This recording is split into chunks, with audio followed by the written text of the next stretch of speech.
Sometimes you can tell how significant your calling is by how much the enemy is intimidated by you, and you can tell how much he's intimidated by you, by how much he's talking to you. God said, I've tried to talk to you through an angel, that didn't work, but now I want you to go listen to your enemy. And Gideon goes down to the outpost, verse 11. I almost missed it again. This is the big verse, verse 11. And you shall hear what they say, and afterwards your hand will be strengthened to go down against the camp. Did you catch that?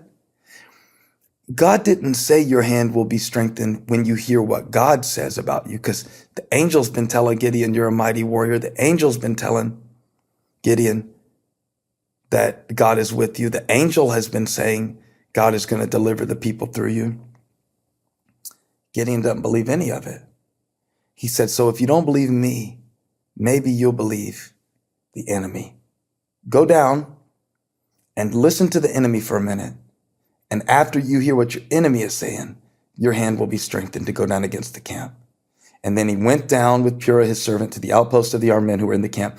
And the Midianites and the Amalekites and all the people of the east lay along the valley like locusts in abundance. Ooh, there's a lot of them. And their camels were without number, so there's a lot of them.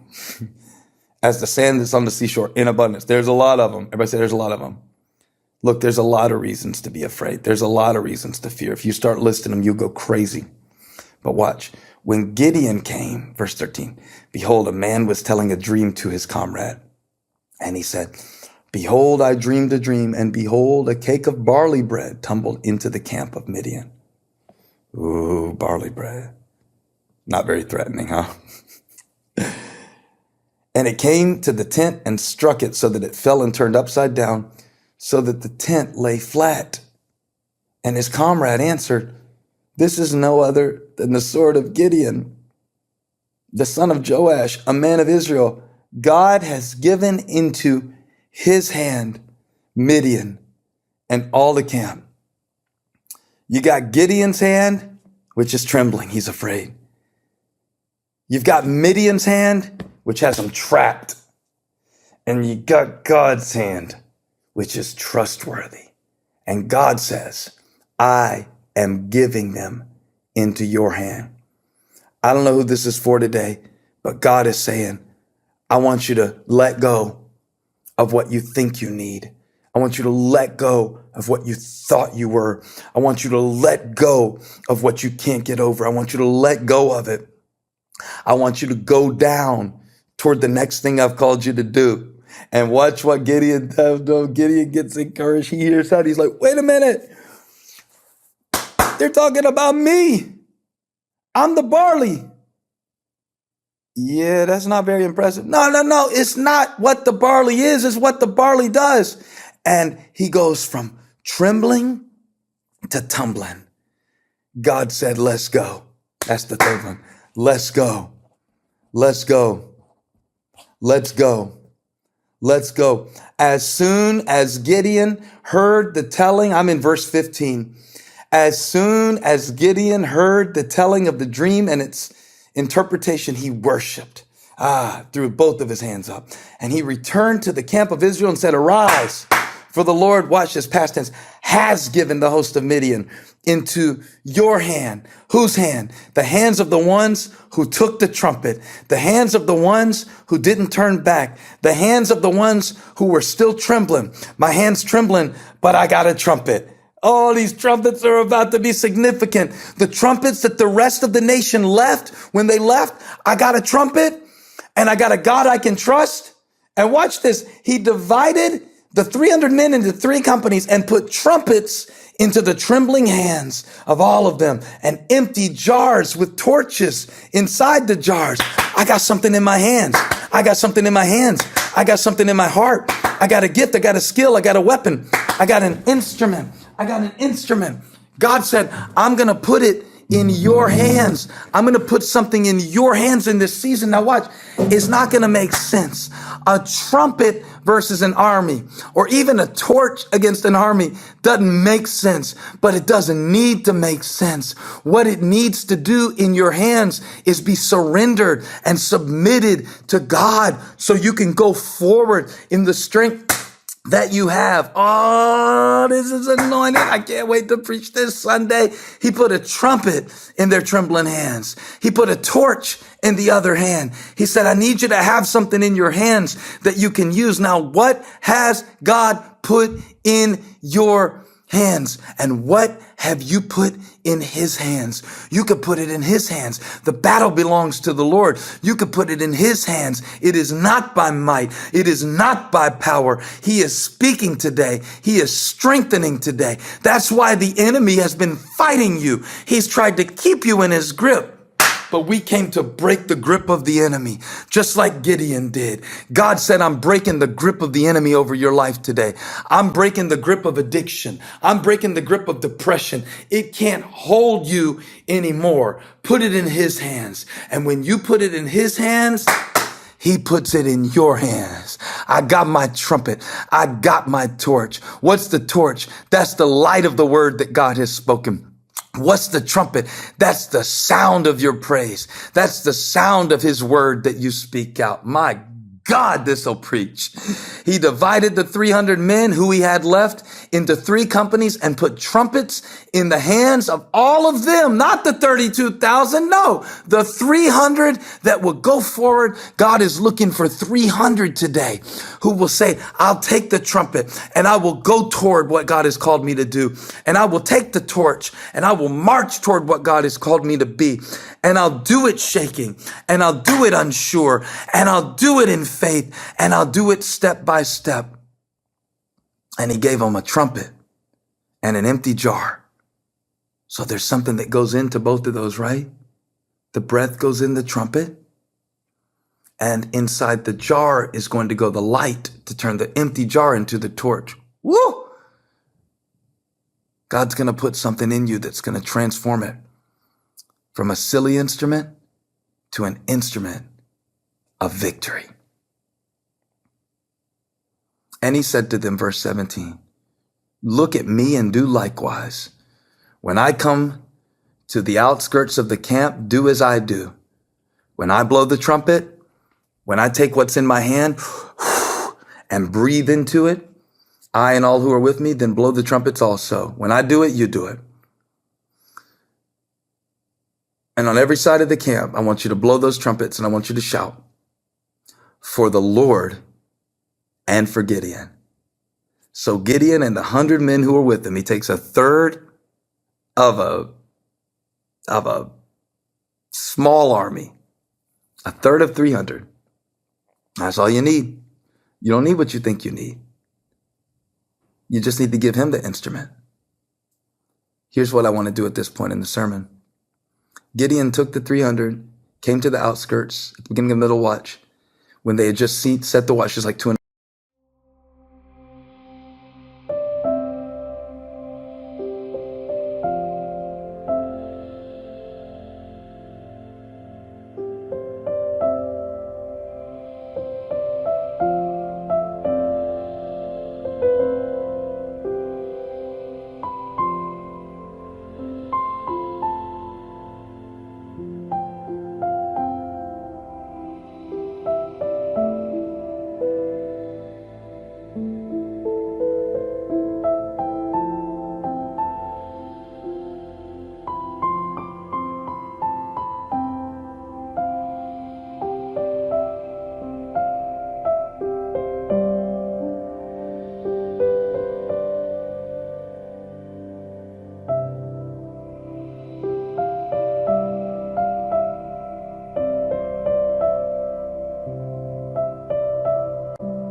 the morning, and they blew the trumpets and smashed the jars that were in their hands. They used what they had. Then the 3 companies blew the trumpets and broke the jars. Blow the trumpet, break the jar. They held in their left hands the torches and in their right hands the trumpets to blow. And they cried out, a sword for the Lord and for Gideon.